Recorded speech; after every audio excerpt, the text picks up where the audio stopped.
Salut, bienvenue, c'est Igloo, le Mac de l'Habitat, avec Cédric Simonin, qui enlève ses lunettes. Ça ne se voit pas à la radio, ça se voit en vidéo. Cette émission est filmée, ça s'appelle Igloo, le Mac de l'Habitat, saison 7, et nous avons notre marronnier. Voilà. Il est là. Il est là.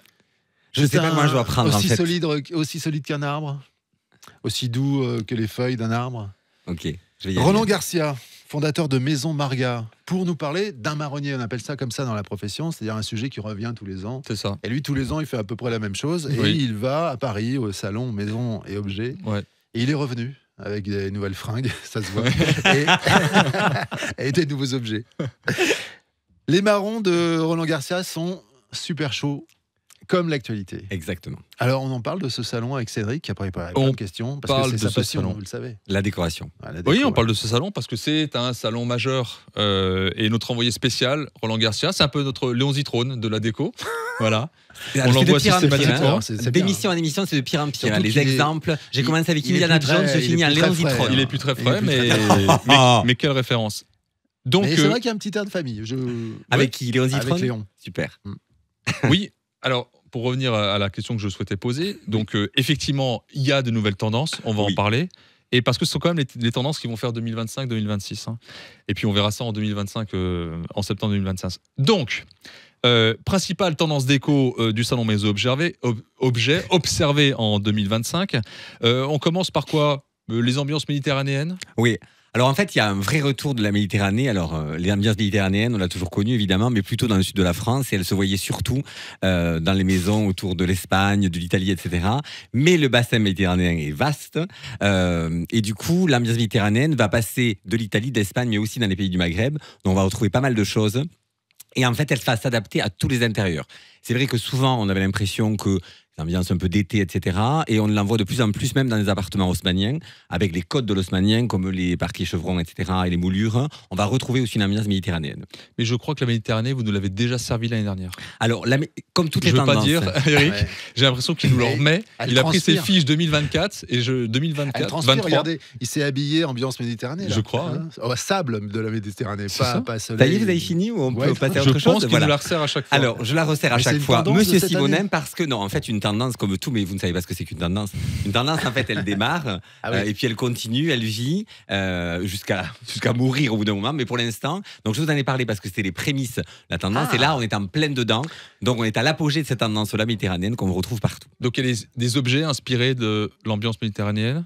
Alors, des objets, oui, on va retrouver des choses façonnées, etc. Mais c'est surtout les couleurs qui sont présentes, et notamment le blanc, le beige, etc.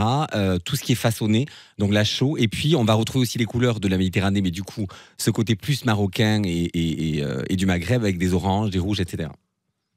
Ça, c'est pour les couleurs. Oui. Et les objets, il me semblait qu'il y avait un peu des trucs genre fruits et légumes et tout ça, Alors, trucs méditerranéens, comme d'habitude. Quoi. Alors, il y avait les poissons. Alors, Il nous a servi des poissons l'année dernière, Non, des mais carafes parce que, poissons. En fait, il suit pas les questions, en fait. Mais du coup, alors si on revient aux fruits et légumes, parce qu'effectivement, c'est une tendance forte qu'on a retrouvée sur le salon Maison et Objets, en fait, c'est ce petit tour chez le maraîcher, finalement. Les fruits et légumes, on va les retrouver en céramique, beaucoup, sur les vases en céramique. Alors, c'est vrai qu'on a cet esprit très italien, puisque les céramiques émaillées viennent de l'Italie ou de l'Espagne ou du Portugal. Et en fait, ces légumes et ces fruits arrivent vraiment sur des vases, des pots, des coussins, du linge de maison, du linge de table, etc. Donc on retrouve cette ambiance de fruits et légumes dans leur vraie couleur. Ouais, des orange. Il vous a posé la question parce qu'il a ça chez lui, vous savez, dans un petit saladier, des faux en plastique. Il adore, c'est son héritage. Non, mais ça C'est mon héritage. Ça revient vraiment, vraiment à la mode. Alors, évidemment, c'est à jouer avec parcimonie. Pas hein. les fruits en plastique. Non, les fruits en plastique, Non. non, ça peut revenir. Je vais peut-être en parler, mais pas tout de suite. Okay. Non, on va attendre un petit peu. Non, là, c'est vraiment des céramiques émaillées. Alors, l'idée, c'est vraiment de ne pas jouer un total look et mettre des fruits et légumes partout dans sa maison, sur les papiers peints, etc. C'est vraiment travailler avec parcimonie, donc amener un peu de couleur, un peu de style dans un intérieur classique. On va venir avec un vase, avec des citrons, etc. Et ça fonctionne très, très bien. Comme à Capri. À Capri, parle il y a des du citrons partout. Comment? À Capri, il y a des citrons partout. Bien sûr. Et c'est pas fini. Bref. Les fruits et légumes, donc c'est pour cette année et pour l'année prochaine aussi, sans doute. Donc les fruits et légumes, on en passe. Les légumes. Et alors, moi j'aimerais qu'on parle du rétrofuturisme des années 70. Alors ça, donc nouvelle tendance. Ah là, c'est nouveau ça. Oui, alors ça, c'est une forte tendance en fait. Le rétrofuturisme, vous savez ce que c'est? C'est l'image qu'on avait dans les années 60-70 de ce qu'allait être le futur. Donc en fait, dans les années 70, il y a pas mal de séries télévisées qui sont sorties, Les Envahisseurs, plutôt les années 60, mais Star Trek, Cosmos 99, L'Âge de Cristal, etc., qui donnaient cette image du futur des années 2050 avec des formes rondes, des choses comme ça. Donc là, c'est vraiment devenu quelque chose de fort. Alors, c'est tout simple, hein, c'est comme la mode, la décoration, c'est un retour sempiternel qui revient sur ce qu'on a déjà fait. Donc là, c'est ce qu'on a beaucoup vu sur Maison et Objets, et ils ont créé carrément un espace où on a mis en avant le rétrofuturisme. Le rétrofuturisme, qu'est-ce que c'est ? C'est des formes rondes, comme je disais, c'est du métal, pas mal. C'est des couleurs bleu marine, aussi du orange, des matières un peu douces. Donc voilà, on est vraiment dans cette ambiance-là, très ronde, un petit peu comme la Villa Cardin qu'il y a sur la Côte d'Azur, des choses comme ça, en fait. Cette ambiance, ce qu'on imaginait, nous, du futur dans les années 70. Et ça s'est bien passé, vos heures sup dans le costume du Capitaine Spock, c'était sympa. Je répondrai même plus. Tout ça parce que j'ai une veste un peu surépaulée, qui est hyper tendance. Il va faire toute l'émission sur la veste. Oui, c'est hyper tendance, mais forcément, vous avez vu comment il est habillé ? Mais oui. De t-shirt informe, lui, une dégueulasse. Une serpillière, il met de trop. C'est ça. Pour descendre les poubelles. Exactement. Ok. Alors maintenant, on va parler rétrofuturisme, ça c'est bouclé. Ok. Matériaux naturels, originalité des formes. Oui, alors ça, matériaux naturels, l'osier. Vous connaissez tous l'osier, évidemment. C'est un matériel écologique qui est plutôt très simple à utiliser. Il suffit de le mouiller pour le tordre et on donner toutes les formes, etc. Sarah Lavoine, il y a 5-6 ans, a commencé à reprendre un peu ces codes-là du sud de la France avec ces miroirs en osier, espèces de commodes en osier, etc. Donc ça a fait son petit bonhomme de chemin, et aujourd'hui pas mal de designers, notamment Jonathan Adler qui est un designer anglais qui fonctionne très très bien, on va parler dans les magazines, etc., a décidé d'utiliser l'osier sous toutes ses formes. Donc on va retrouver en fait quelques objets plutôt très drôles comme une banane XXL en osier, comme un dragon sorti tout droit de Nouvel An chinois en osier, mais pas que ça. On va aussi retrouver des meubles, pas mal de choses autour de l'osier. Alors allez-y, vous pouvez balancer des trucs. Non, pas du tout, mais j'imagine cette banane chez vous. Pourquoi chez moi ? Je sais pas. Une banane en osier. Mais non, c'est très très sympa. En fait, c'est toujours pareil, ça. Évidemment, on va faire ça, un osier. Cette blague, j'aurais pas osé. Oh, bravo. Vous avez vraiment les idées mal placées. Je pensais pas du tout à ça. Non, mais il a fait un jeu de mots. Ouais, il a pas compris. J'aurais pas osier. Enchaînez, Roland. Enchaînez. Moi, je pensais que c'était le commissaire. Enchaînez, j'ai un milliard de questions encore. Donc osier. La tendance du moment, vraiment une nouvelle tendance qu'on retrouve vraiment de plus en plus sur la décoration. Ouais. Ok. J'avais noté aussi l'ambiance Dolce Vita et girly. Alors, la Dolce Vita, donc on revient un peu, comme quoi l'ambiance méditerranéenne est vraiment présente, encore une fois. La Dolce Vita, on est plutôt sur une ambiance sur des couleurs douces et sucrées. Alors, la Dolce Vita, je ne sais pas si vous vous souvenez de Voyage en Italie et de... Marcello. Voilà, exactement. Dans la Dolce Vita. En fait, là, on est plus dans une ambiance... Enfin, ça, c'est le film, mais après, il y a autre chose. Oui, il y a plein de choses. Il y a Lily Club ça. aussi qui chantait Voyage en Italie, Etienne Dao, Week-end à Rome, etc. Ah oui, alors, non, ça, c'est bien plus tard. Hein. C'est les années 60. Oui, je suis d'accord. Mais c'était en noir et blanc à votre époque. Donc maintenant, c'est plutôt les couleurs qui vont être mises en avant, et notamment l'ambiance un peu de Capri. Vous parliez de Capri tout à l'heure, avec ces couleurs, mais plutôt très douces autour du turquoise, du corail, des roses très doux, des verts très doux. Alors, ça vient aussi du fait qu'il y a une série télévisée qui cartonne en ce moment qui s'appelle Emily in Paris, qui fonctionne très très bien. En fait, là, je ne spoiler personne, mais la deuxième partie de la saison, en fait, se passe en Italie. Donc forcément, puisqu'on le voit dans les séries télévisées, ça va ressortir sur la décoration. On l'a beaucoup vu dans ces couleurs très très douces. Donc une ambiance Dolce Vita qui est en train de prendre le devant. Et pareil, parce qu'on a aussi envie d'un peu de vacances et de profiter, de faire perdurer un petit peu cet été qui s'est arrêté trop tôt. Bon, vous donnez des tips sur la série, on va avoir des problèmes avec les producteurs. Vous n'avez pas parlé de l'ambiance girly. Alors, c'est les couleurs, en fait. L'ambiance girly, elle est plutôt sur les couleurs, sur ces bleus ciel, sur ces roses de tendre, sur ces verts céladons. Mais ça va pas du tout avec le style méditerranéen. Oui, je sais pas si comprends pas le truc. Si. La Dolce Vita et l'ambiance girly, pour moi, c'est deux mondes qui s'opposent. Pas du tout. Parce que l'ambiance girly, elle va vraiment être au niveau des couleurs. C'est ce que je vous expliquais, mais comme vous n'écoutez pas, c'est parce que vous avez beaucoup de choses, vous n'entendez pas bien. Oui, il n'entend rien. Il a les oreilles. C'est ça. C'est comme une espèce de truc. Il y a une espèce de casque à chaque fois. Il a un coquet, ouais. Donc c'est ça. C'est mon casque, en fait. C'est ça. En fait, c'est la vision que vous avez, vous, de cette ambiance Dolce Vita. La Dolce Vita, on est vraiment dans les couleurs, dans la céramique, mais c'est une ambiance méditerranéenne aussi. Enfin, Capri, bien sûr. Capri, je ne sais pas si vous voyez, c'est une île qui est en face de la Sicile. J'y étais il n'y a pas si longtemps que ça. Il me semble que c'est dans la mer Méditerranée. Mais je ne voudrais pas, voilà. Mais on est quand vous y allez, vous prenez le bateau. Horrible d'ailleurs ce bateau. Affreux. Ah oui. Affreux. Est-ce qu'on peut continuer l'émission sur la déco? Bien sûr, c'est magnifique. Parce que là, on est sur le guide du routard. Là, on est plus sur la déco. Alors, Roland, c'est bon pour la Dolce Vita? Oui, c'est bon. Machin. Ok. Les couleurs phares pour 2025. Alors, deux couleurs incontournables pour 2025, ce sera le orange et le violet. Alors, le orange avait commencé à arriver, mais les designers l'utilisaient un peu dans une ambiance très 70, très flashy. Donc ça n'a pas pris, vraiment. Donc ils ont décidé de créer un orange qui est plus apaisé. Alors vous allez avoir quelques oranges qui sont un peu plus flashy. Le seul orange qui sera très flashy, c'est l'orange d'Hermès, qu'on va commencer à voir sur les vases, sur des objets de décoration. Si on décide de travailler sur des couleurs, sur des murs, ce sera des oranges qui vont tirer un peu vers ces couleurs un peu plus terreuses. Donc le orange fait son grand retour et on le retrouve de plus en plus. Et puis le violet, pareil. Attendez, mais j'ai pas compris. Plus terreuse, style Hermès ou non, alors le Hermès est déjà trop flashy. Alors c'est le seul flashy qu'on va accepter en fait, c'est le orange d'Hermès. Okay. Parce que l'élégance, etc. Des boîtes qu'on connaît tous d'Hermès. Ensuite, si on décide de le mettre sur des murs, etc. Là, on lui donnera une tonalité plus terreuse, plus marron. Pour l'apaiser en fait, pour lui donner plus de chaleur. Donc l'orange est très fort. Et puis le violet, pareil, le violet, on a commencé à arriver il y a 2 ans, il a eu du mal à prendre, ils avaient choisi une espèce de violet un peu parme qui ne fonctionnait pas très bien. Donc là, on est plutôt parti sur un violet qui tire sur le burgundy, donc un bordeaux-violet en fait, assez intense, assez foncé, toujours en couleur mate, et qu'on va retrouver sur des tissus, beaucoup, sur des canapés, sur des coussins, et parfois sur du papier peint et sur des murs. Vous connaissez Aline HD ?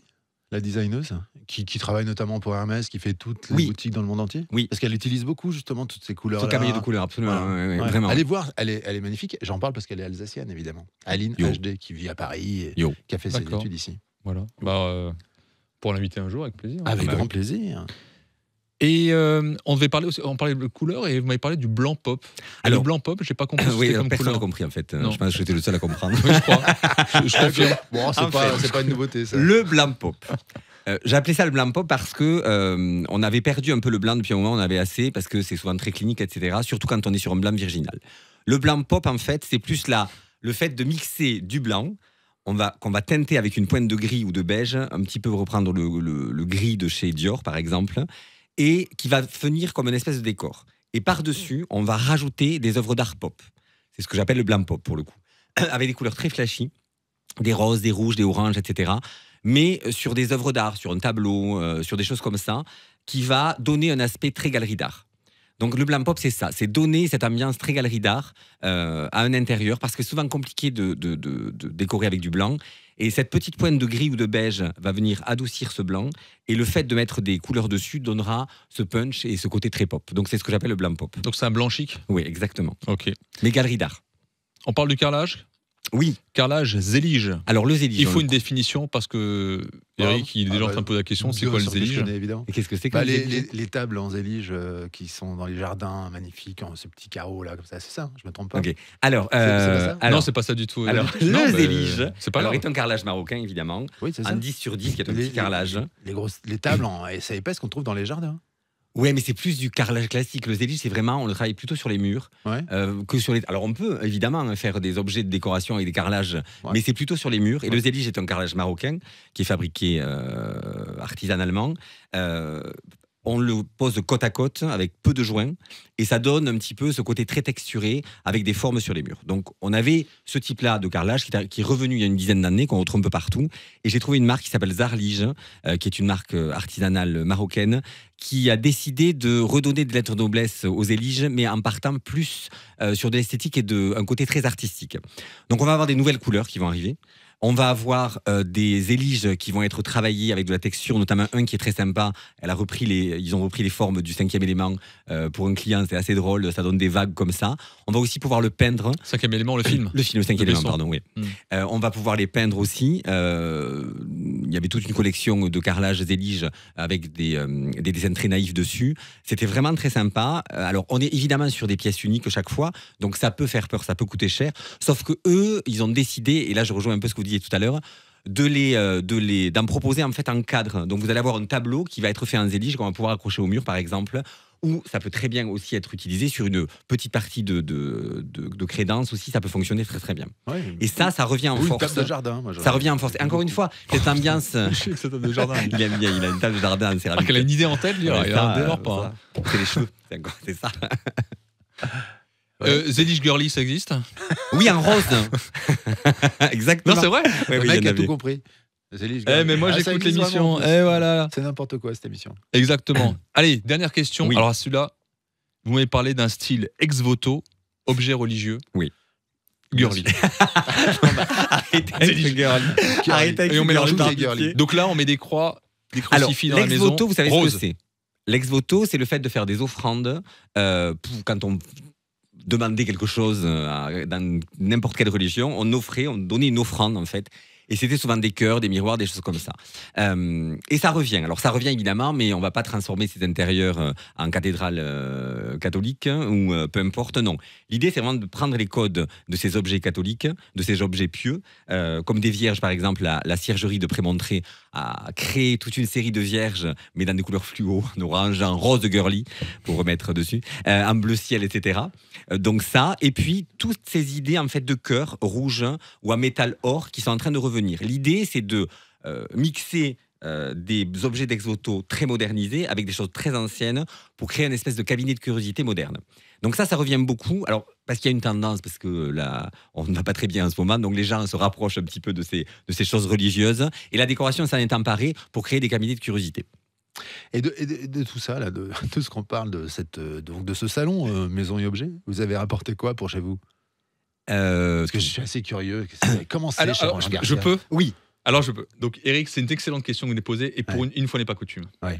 Donc cette C'est fois, toujours sympa. j'ai accompagné Roland au pas salon tout Maison seul. et Objets. Non.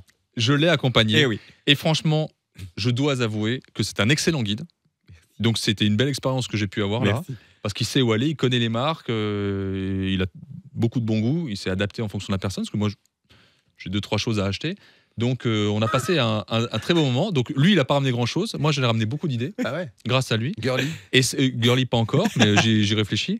Mais c'était une belle expérience qu'on a fait ça. Donc là, j'ai voulu faire aussi l'envoyé spécial. Donc il a Ok. fait Léon Zitrone et moi j'ai fait, je sais plus comment il s'appelait l'autre, son acolyte. Il y en avait plein. On sait plus. Thierry Roland. Non, Jean-Michel Larquet non plus. Non. Non, à l'époque, Bon, bref, pour les Guilux. vacances. Guilux. J'ai fait le Guilux de Léon Zitrone. En fait, c'était vraiment très très sympa. Donc, et salon Maison et Objets, faut le signaler, c'est un très bon salon. Oui. C'est 2 fois par an. C'est pour ça qu'à chaque fois, on fait une émission là-dessus parce que on invite tout le monde à aller y faire un saut. Capitaine Garcia, tu n'es pas de notre galaxie. À bientôt. Rétrofuturisme, il y a fond. Il a À à fond, bientôt, mais je monsieur suis à Jeanneté. fond. Il a dedans. donc faim. C'était Igloo, le Mac de l'habitat et de la déco. Toutes les émissions sont à retrouver sur les plateformes de podcast, sur Igloo on Air, c'est le site internet, et également sur Facebook, Igloo on Air. Puis partout, quoi. On est Partout. partout. Merci Cédric Simonin. Merci. À très bientôt. Salut.